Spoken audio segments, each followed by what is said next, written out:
Hello दोस्तों, एक बार फिर से आप सभी का स्वागत है हमारे चैनल राज यस हिंदी रिवीजन में। तो आज हम आप लोगों को बताएंगे बहुत ही महत्वपूर्ण क्वेश्चन जो परीक्षा में आने वाले हैं और लगातार परीक्षा में आ रहे हैं साथियों।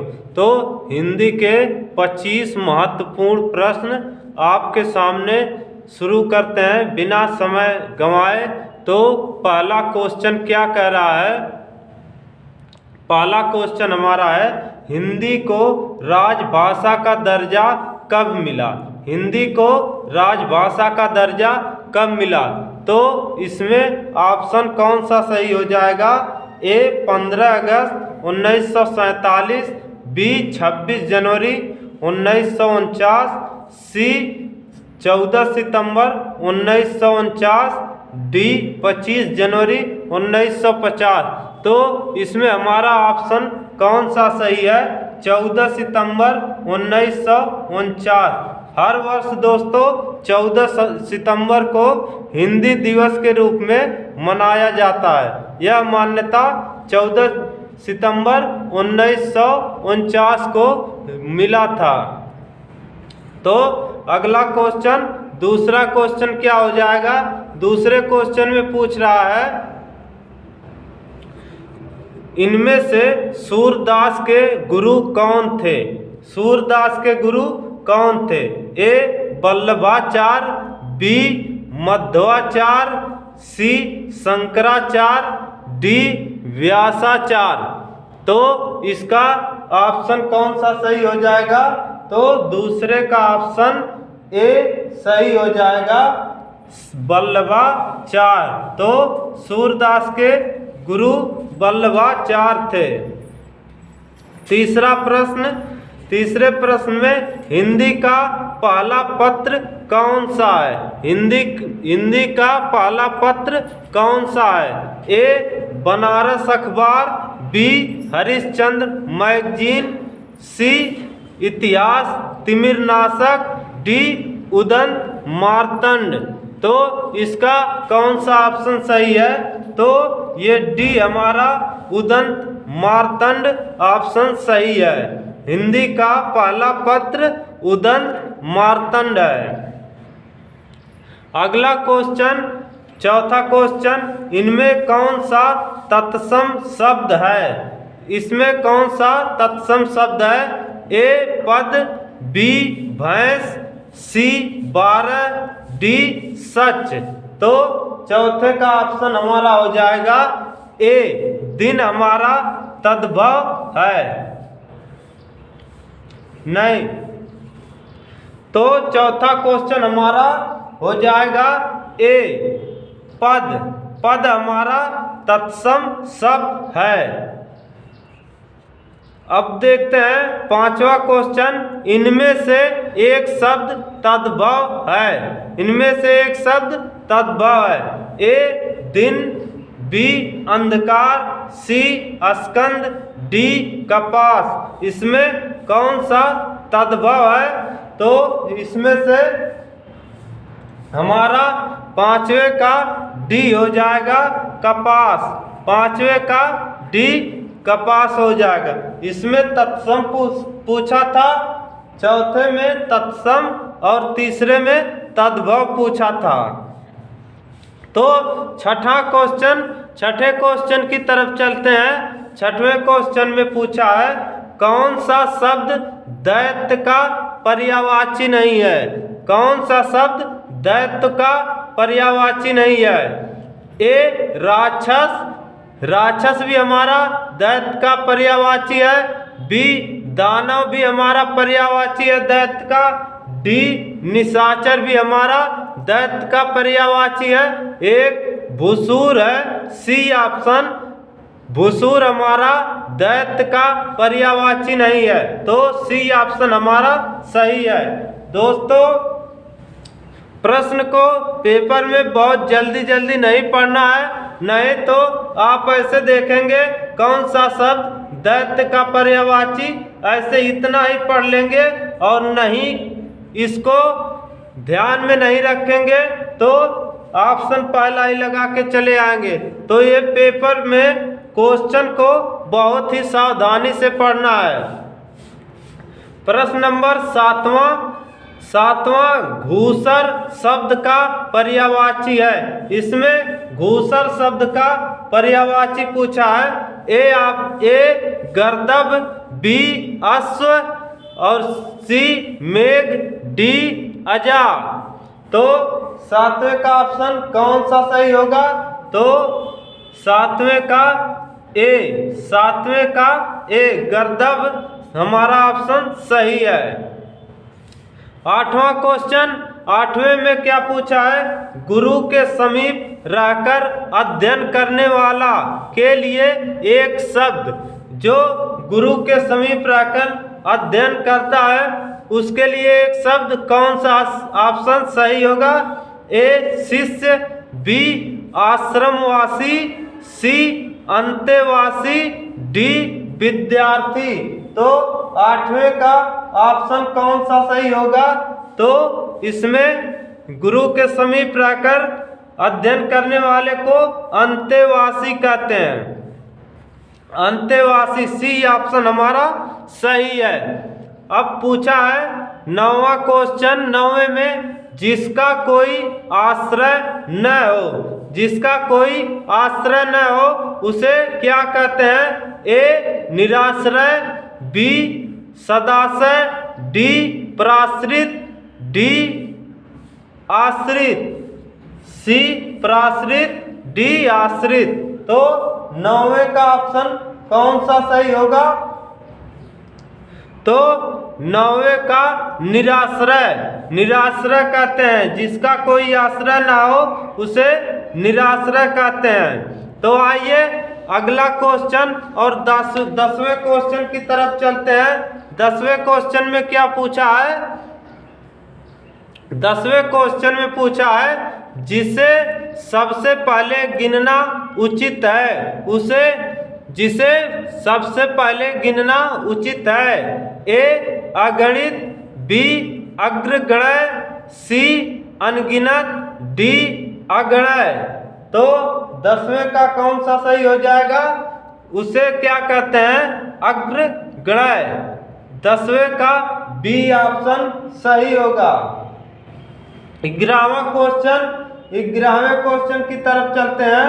11वें में पूछा है किस रस का अस्थाई भाव रति है? किस रस का अस्थाई भाव रति है? तो भक्ति रस, शांत रस, सी करुण रस, डी श्रृंगार रस। तो रति किस रस का अस्थाई भाव रति है पूछा है, तो श्रृंगार का अस्थाई भाव रति है। अगला क्वेश्चन 12वां क्वेश्चन, हिंदी काव्य में रसों की कुल संख्या है। इसमें रसों की संख्या पूछा है साथियों। तो रसों की संख्या कितनी है? तो रसों की संख्या हमारी ये हो गया, आचार्य मुनि के अनुसार 8, अभिनव गुप्त के अनुसार 9। तो इसमें कुल रसों की संख्या हमारा 9 है। सी ऑप्शन हमारा सही है। 12वें का सी ऑप्शन सही है। अगला पूछा है पतंग शब्द का अनेकार्थी शब्द नहीं है। पतंग का अनेकार्थी शब्द नहीं है। तो इसका हो जाएगा सूर्य। सूर्य भी हमारा अनेकार्थी शब्द है। पतंग का अनेकार्थी शब्द सूर्य भी है। और पक्षी, पक्षी भी हमारा अनेकार्थी शब्द है पतंग का। सी पतिंगा का भी अनेकार्थी शब्द पतंग, पतंग का भी पतिंगा भी है।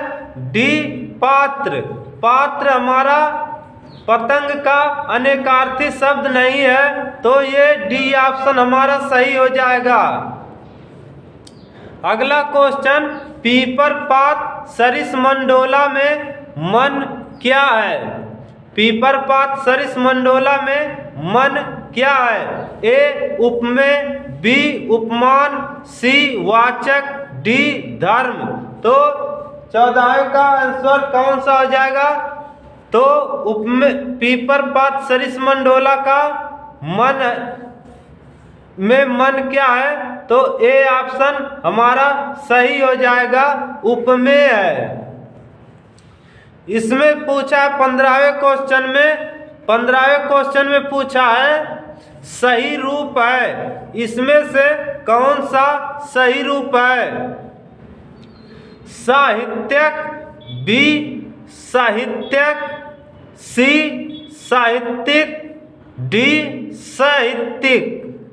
तो इसमें हमारा सी ऑप्शन सही है, साहित्यिक।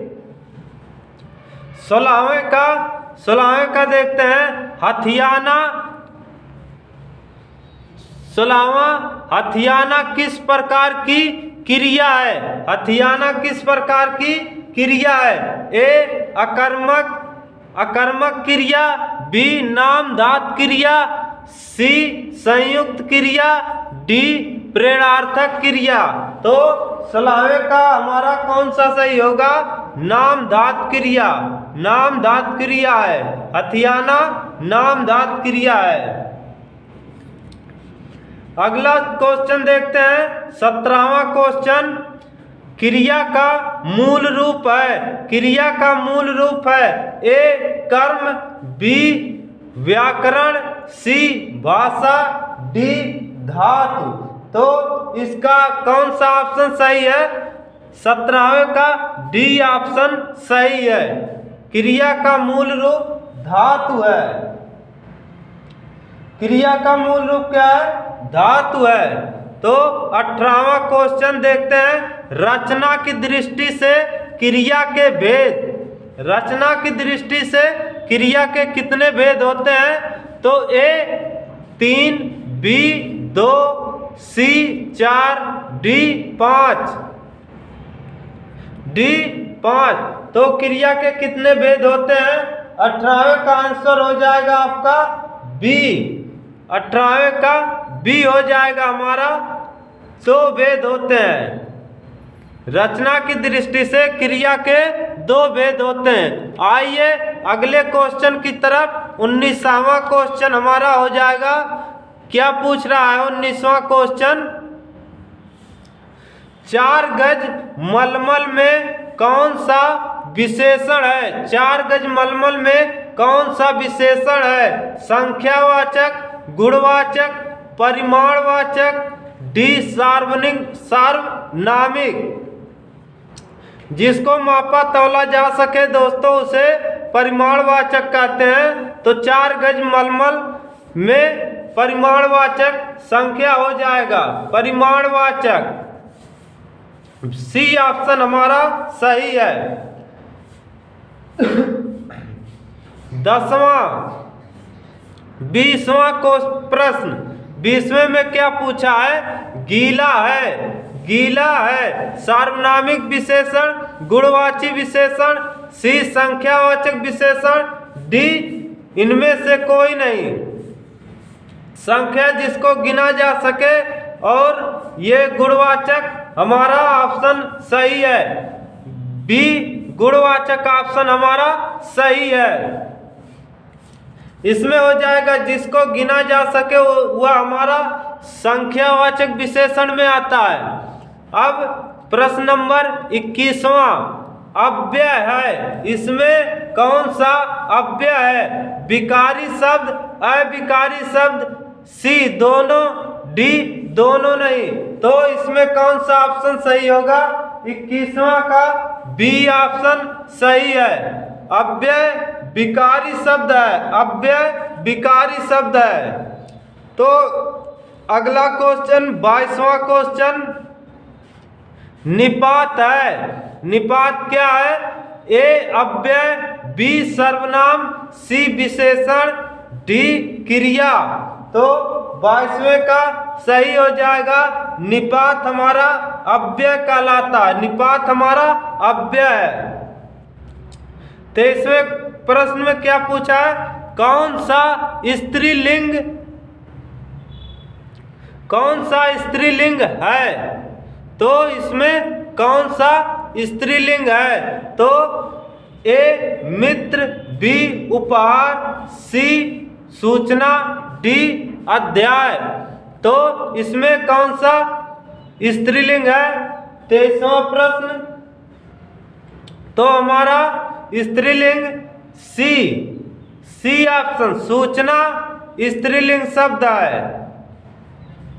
अब देखते हैं 22वां क्वेश्चन। 22वें में क्या पूछा है?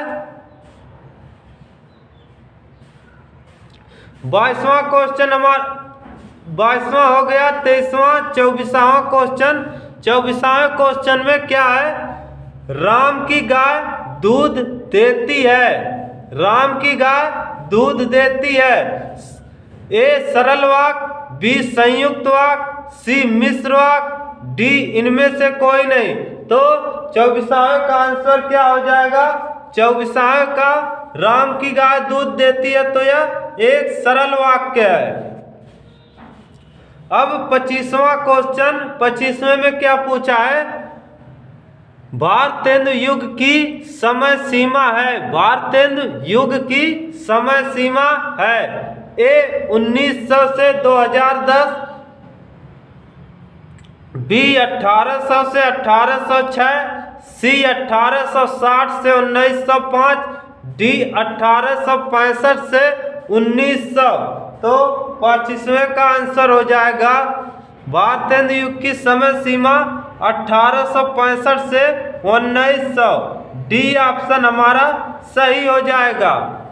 अब ये पूछा है अगला क्वेश्चन, भयानक रस का अस्थाई भाव क्या है?